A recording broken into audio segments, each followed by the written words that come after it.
Alors, on s'entraîne dans cet exercice à écrire des négations de booléens quantifiés. Donc, vous avez la règle dans le cours. Donc, déjà, première phrase, moi, j'aime bien déclarer le booléen puisque ici, l'énoncé ne lui a pas attribué de nom. Donc, je baptise B. Je vous rappelle qu'il ne dépend pas de X, il est universel. Et pour écrire une négation, c'est très simple. Il suffit d'analyser, d'observer la structure de votre booléen. Il y a un découpage. Ici, par exemple, votre booléen, c'est un booléen universel. La première partie, c'est la déclaration de variable à l'intérieur du booléen. La deuxième partie, ici, c'est un autre booléen b de x. En rouge, ce n'est pas un booléen, c'est une déclaration de variable. En bleu, c'est un booléen qui dépend de x. Je lui ai donné le nom b de x, mais ça n'a rien à voir avec b. Et là, le cours vous dit, quand tu as une structure comme ça, c'est très simple. La partie rouge, déclaration de variable, il faut changer le quantificateur. Donc, nom B, ça va devenir il existe X appartenant au rationnel. On ne met pas de négation sur le appartient. C'est pas ce que dit le cours. On dit que la négation d'un universel, c'est un existentiel. Donc là, ça devient il existe X dans les rationnels, cette partie rouge. Et puis, en bleu, j'ai mis qu'il y avait un nouveau booléen. Et bien là, le cours vous dit, il suffit qu'ici, tu écrives la négation du booléen b de x. Et b de x, vous voyez, il n'y a plus de quantificateur. C'est un booléen basique d'appartenance. Donc la négation de x appartient à R, c'est x n'appartient pas à R. J'ai observé la structure, j'en ai déduit la négation. En fait, il n'y a même pas besoin de comprendre ce qu'on lit en maths pour faire ça. C'est quand même mieux si vous comprenez. Et donc, pour avoir compris, ce qui est pas mal, c'est de se relire. Peu importe la valeur du rationnel x, c'est un réel. Négation, il y a un rationnel x qui n'est pas un réel. Et normalement, vous comprenez que le booléen b est vrai, le booléen non b est faux. Tout va bien, c'est cohérent. Voilà. Passons à la deuxième question. Donc là, moi, j'ai eu envie de déclarer le booléen qui est universel puisqu'il commence par une déclaration de variable avec pour tout. Même chose là, je m'embête même pas à lire, on me demande la négation. Ce que je cherche à observer, c'est la structure. Donc je vois que là, il y a une première partie en rouge, que j'ai souligné en rouge, c'est juste une déclaration de variable. C'est pas un booléen. Et il y a une deuxième partie en bleu, qui est un booléen dont la valeur de vérité dépend de A et B, que je peux baptiser, si je veux, ici, P de AB. Et donc, d'après mon cours, comment écrire la négation de P sans même le lire, sans même le comprendre? Eh bien, dans la partie déclaration de variable, je change le quantificateur. Et dans la partie bleue, qui est un booléen, j'écris la négation du booléen, qui normalement est plus simple, plus petit. Et donc, ça va donner la phrase suivante. Non P, je ne le déclare pas, je ne dis pas soit non P, puisque P est déclaré, non P c'est la notation par défaut, elle ne se déclare pas, elle a du sens. Éventuellement, je mets le mot alors, soit P machin, alors non P, 2 points. Le quantificateur pour tout devient il existe, et c'est tout. Il existe AB appartenant à Z croix une étoile. Tel que, je peux mettre ma barre verticale, mais je peux aussi mettre une virgule, mais derrière un il existe, je sais bien qu'on va lire tel que. Et là, négation de racine de 2 différent de A sur B, eh bien racine de 2 égale A sur B, qui est la négation du booléen P de AB. Lecture, pour voir si on comprend et si c'est cohérent. Peu importe les affectations de A dans Z et B dans N étoile, racine de 2 n'est pas égale à A sur B. Négation, il existe une affectation de A dans Z et de B dans N étoile, telle que racine de 2 soit égale à A sur B. Bon voilà, c'est cohérent. Passons à la phrase 3. Je l'ai baptisée A. Même chose, j'observe, je découpe, j'écris la négation, juste pour vous faire comprendre la structure d'un booléen, mais j'aurais pu aussi commencer par lire, comprendre et écrire la négation logique. Donc là, en rouge, j'ai une première déclaration de variable. peu importe n dans n. J'ai une deuxième déclaration de variable, ici. Et derrière, j'ai un booléen m divise n, qui est a de mn. Une remarque, j'aurais pu découper autrement. J'aurais pu ici faire un découpage comme ça, déclaration de variable, et là, un booléen a de n existentiel. Donc vous voyez, en fait, dans cette phrase, j'ai trois booléens différents. Le booléen a universel, le booléen a de n existentiel, et le petit booléen a de mn, qui lui n'a pas de quantificateur. Donc, peu importe la manière dont on a découpé, ça va marcher. La négation de a, il existe n dans n. Et si j'ai découpé comme ça, eh bien derrière, je vais écrire la négation de a de n. Mais comme a de n se redécoupe en deux, finalement, la négation de a de n, ça va donner, pour tout m appartenant à n, m ne divise pas n.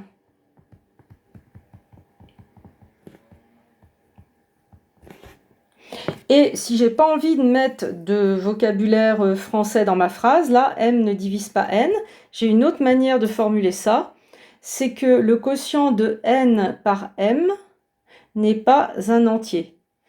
Juste là, quand même, il aurait fallu que je sois un petit peu plus rigoureuse et que je ne mette pas 0. Donc ça aurait été bien pour tout m dans n étoile. M ne divise pas n. Ça serait mieux. Et auquel cas, si dans l'énoncé, on avait mis partout n étoile, ce qui est quand même mieux pour parler de diviseur, eh bien, on aurait pu écrire non a. Il existe n appartenant à n, tel que, pour tout m appartenant à n étoile, n sur m n'appartient pas aux entiers. Ce qui veut bien dire que m n'est pas un diviseur de n.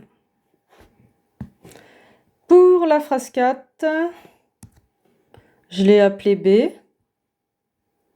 Et je propose de changer un petit peu l'énoncé et de mettre m dans n étoile, puisqu'on parle de diviseur. Donc, évidemment, 0, il est un peu hors sujet là-dedans. J'ai un peu fait du aucun sens. Excusez-moi, je rectifie. Bien. Même chose, découpage. Vous pouvez découper ici, ici, et voir un petit booléen ici, B2NM. Mais vous pouvez aussi avoir pensé à un découpage B2N ici. Peu importe, non B. On change le quantificateur pour tout, peu importe l'entier naturel n. Il existe un entier naturel non nul, tel que m ne divise pas n. Et donc m ne divise pas n, ça veut dire que n sur m ne va pas donner un nombre entier. Voilà. Je vais appeler C le booléen de la phrase 5. Et comme cette fois c'est n qui divise m, je vais le placer dans n étoile pour qu'il n'y ait pas de problème avec 0. Alors, il existe un entier non nul, peu importe l'affectation de l'entier m, n divise m. Découpage, déclaration de variable, petit booléen qu'on pourrait appeler, si on voulait, C de nm. Et donc, négation de C, pour tout n appartenant à n étoile, changement du quantificateur de la déclaration, changement du quantificateur ici, tel que n ne divise pas m. Donc si n ne divise pas m, c'est que quand je fais la division de m par n, je ne tombe pas sur un nombre entier. Phrase 6, j'ai choisi de l'appeler P, le booléen. Quand c'est un booléen existentiel, même chose, découpage. Je peux trouver une affectation de m, peu importe l'affectation de x, et là, quelque chose qui peut être vrai ou faux, un booléen P de mx. Je peux trouver une affectation de m, peu importe la valeur de x, valeur absolue de cos x va être inférieure ou égale à m. Non p, eh bien ça va donner, pour tout m appartenant à R, là je mets pas tel que, je mets virgule, il existe x appartenant à R, tel que, eh bien ce booléen là n'est pas vrai, donc ça veut dire que la valeur absolue de cos x va être strictement supérieure à m. Pour la phrase suivante, racine de 2 est rationnelle, j'ai décidé d'appeler ce booléen A. Alors, il y a une façon très simple d'écrire la négation. Non A, c'est racine de 2 n'appartient pas au rationnel. Sauf que dans l'énoncé, il y a quand même une contrainte. On vous a demandé d'écrire ça avec des quantificateurs. Et là, vous voyez bien qu'on n'utilise aucun quantificateur. Donc en fait, vous deviez comprendre qu'on vous demandait de traduire en quantificateur l'appartenance au rationnel. Donc, on reprend pour répondre à la consigne. On sait que A, eh bien, c'est racine de 2 rationnelle. Il existe un numérateur et un dénominateur dans z croix n étoile, tel que racine de 2 égale n sur d. Et donc, non A, c'est pour tout nd appartenant à z croix n étoile, racine de 2 différent de n sur d. Et là, on a bien répondu à la consigne d'écrire la négation avec des quantificateurs. Pour la phrase 8, c'est écrire la négation de la fonction sinus et majorée par 1/12 sur R. Le plus simple, c'est peut-être d'écrire la phrase de départ avec des quantificateurs.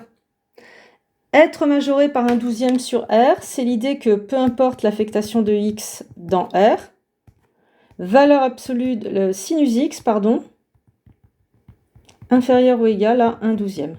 La fonction sinus x est majorée par 1/12 sur R. Et donc ainsi écrit, la négation de B, eh bien ça va donner le il existe x dans R. Je vous rappelle, toujours le même découpage. Normalement, ça va de plus en plus vite, vous avez compris.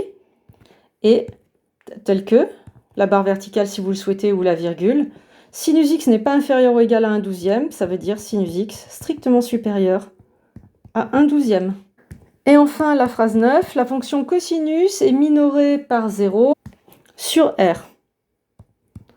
C'est un booléen universel. Pour tout x de R, cosinus est minoré par 0. Et donc non P, il existe x dans R, tel que cosinus x strictement négatif. Et évidemment, c'est non P qui est vrai. La phrase P était fausse. Voilà pour ce petit entraînement. À bientôt!